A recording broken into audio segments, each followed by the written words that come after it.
Good morning students. आज हम लोग 6 क्लास का ज्योग्राफी चैप्टर नंबर 1 पढ़ेंगे और ये मेरा लेक्चर नंबर 5 है। आज इस चैप्टर में हम इलिप्सिस के बारे में पढ़ेंगे। भाई इलिप्सिस होता क्या है, ठीक है ना। इलिप्सिस के बारे में पढ़ेंगे कि इलिप्सिस होता क्या है। आप देखिएगा, इलिप्सिस का मतलब होता है अंडाकार, ठीक है ना। तो ये जो लिखा हुआ बोर्ड पर कि the orbits in which the planets move around the sun are shaped like flattened circle. The path that they move in are elliptical, so they are also called ellipses. देखिए मैं बता रहा हूँ और समझा कर बता रहा हूँ ताकि आपको समझ में आ जाए कि the orbits in which planets move around the sun, जैसे देखिए एग्जांपल में आप देखिएगा, ये सन है, ये सन है। अब ये जो है ये कोई प्लैनेट है, कोई भी प्लैनेट इसको ले लीजिए, कोई भी एक प्लैनेट है और ये जो मूव करती है सन को जो ये अपने ऑर्बिट के, ये ऑर्बिट है इसका, इस ऑर्बिट में जो मूव करती है और मूव करके एक चक्कर जो लगाती है, ये जो उसका ऑर्बिट होता है क्या होता है, around the sun are shaped like flattened circle.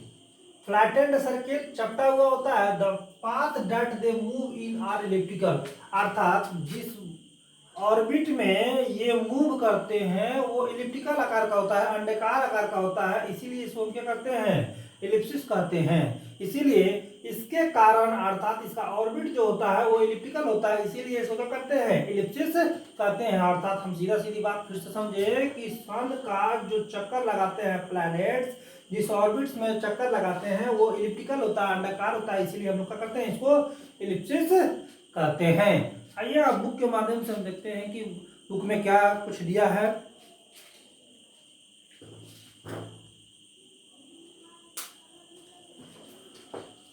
कहता है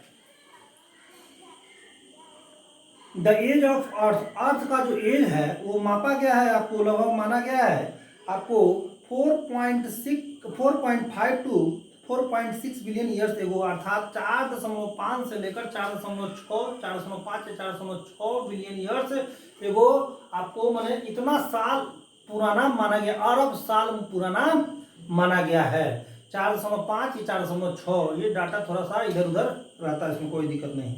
अब हम मरकरी क्या है, मरकरी के बारे में जाने कि मरकरी के ऊपर जो इसमें किताब में जो दिया है, टेम्परेचर दिया है, दिन में क्या होता है, रात में क्या होता है, कितना कितना दिन में ये मूव करती है, सन का अपने एक्सिस पर कितना समय में ये मूव करती है, इसके बारे में हम थोड़ा सा देखेंगे। आइए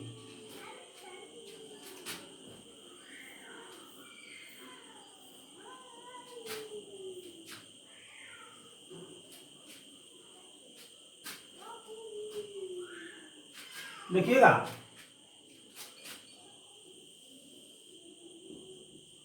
ये सन है,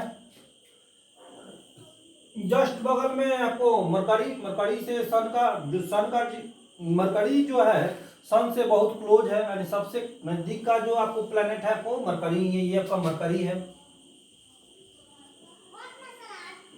ये मरकरी है आपका। अब देखिएगा ये क्या करती है, 88 दिन में यानी 88 डेज में ये सन का एक रेवोल्यूशन कर लेती है। 88 डेज में अर्थात 88 दिन में सन का एक रेवोल्यूशन ये कर लेती है, ठीक है ना। लेकिन ये अपने एक्सिस पर, ये अपने एक्सिस पर बहुत ही स्लो मूव करती है। अर्थात किताब में भी देखिएगा लिखा हुआ है कि However, it spins on its axis very slowly. अपने एक्सिस पर ये बहुत स्लो क्या करती है, स्पाइन करती है, नाचती है। और एक स्पाइन को पूरा करने में इसको 51 स्पाइन पूरा करने में इसको कितना देर लगता है, 58.6 डेज का समय लगता है। इसको एक अपने धुरी पर नाचने में क्या करता है, एक स्पाइनिंग पूरा करने में 58.6 डेज का समय लगता है। और उसके बाद का समय देखिए क्या कहता है कि डे के टाइम में, जब दिन होता है, डे में यहां पर टेम्परेचर जो होता है 400 डिग्री सेंटीग्रेड होता है, जबकि नाइट में यहां पर टेम्परेचर जो होता है टेम्परेचर नाइट में यहाँ पर जो टेम्परेचर होता है -170, यानी डे में 400 डिग्री सेंटीग्रेड, और देखिए रात में 170 डिग्री सेंटीग्रेड माइनस में, बताइए यहाँ पर जीवन संभव है? और सबसे बड़ी बात है यहाँ पर एटमॉस्फेयर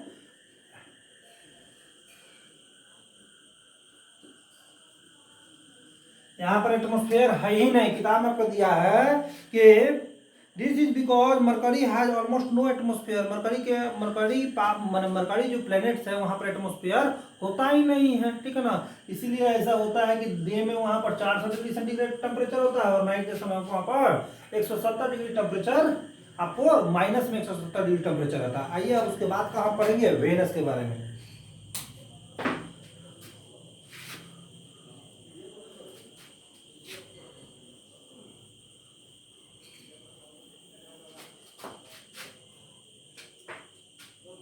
देखिए वेनस के बारे में, ये फिर सन हुआ,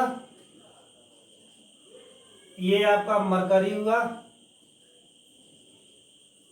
एक नंबर यहां से, और यहां के बाद ये जो है 2 नंबर,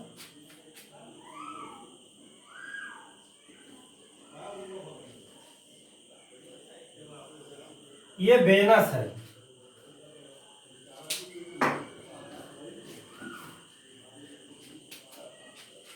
ये आपका वेनस है। वेनस को हिंदी में हम शुक्र कहते हैं, शुक्र, और इसको मरकरी को हिंदी में हम क्या कहते हैं, बुध कहते हैं। इसको मरकरी को हिंदी में हम बुध भी कहते हैं, इसको शुक्र कहते हैं, ठीक है ना। अब देखिए इसके बारे में बहुत सारा चीजें हैं। इसको भोर का तारा, सांझ का तारा कहा जाता है। इसे सबसे गर्म ग्रह के नाम से भी हम जानते हैं, अपने बुक में सारा लिखा हुआ है, ठीक है ना। अब हम देख लेते हैं कि ये इतना जो गर्म है, ये गर्म इतना है काहे इतना गर्म होता है, क्योंकि इसको गर्म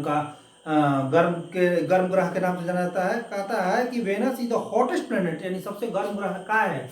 इसलिए है क्योंकि यहाँ पर गर्म ग्रह इसलिए है क्योंकि 96% कार्बन डाइऑक्साइड इस पर पाया जाता है। 96% कार्बन डाइऑक्साइड गैस यहाँ पर पाई जाती है, इसलिए गर्मी भी यहाँ पर ज्यादा सा पाएंगे।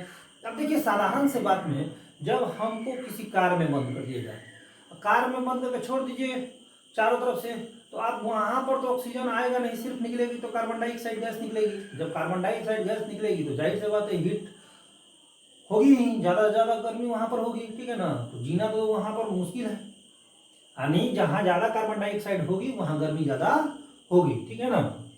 एक नंबर बात ये हो गया। 2 नंबर बात ये रहा कि अब टेम्परेचर को लेकर यहां पर चले हम। टेम्परेचर को देखिएगा,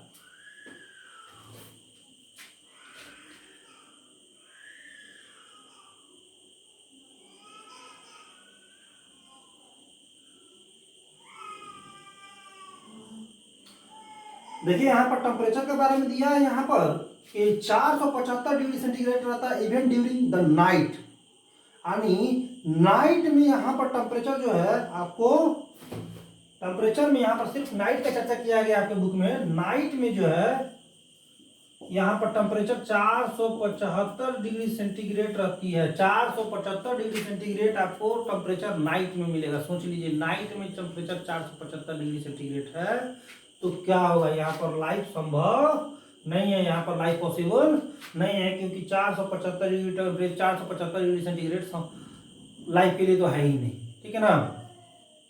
तो ये आपका हुआ वेनस के बारे में। वेनस के बारे में एक और बड़ी बात है कि वेनस को जो है हम लोग सिस्टर प्लेनेट कहते हैं। किसका सिस्टर प्लेनेट? आपको वेनस जो है अर्थ का सिस्टर प्लेनेट है। वेनस जो है ये अर्थ, यानी वेनस और अर्थ को हम लोग सिस्टर प्लेनेट भी कहते हैं, सिस्टर प्लैनेट्स। इसको हम लोग सिस्टर प्लैनेट्स भी कहते हैं। वेनस और अर्थ को सिस्टर प्लैनेट इसलिए कहते हैं कि देखिए यहाँ पर ये वेनस,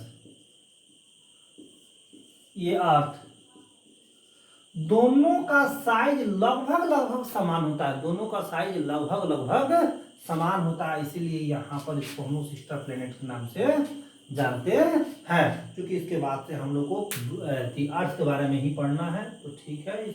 इस लेक्चर में हम लोगों ने आपको मरकरी के बारे में पढ़ा, वेनस के बारे में पढ़ा और इलिप्टिकल इलिप्सिस के बारे में पढ़ा, ठीक है ना। तो लेक्चर नंबर 6 में हम लोग जो है अर्थ से स्टार्ट करेंगे। Thank you.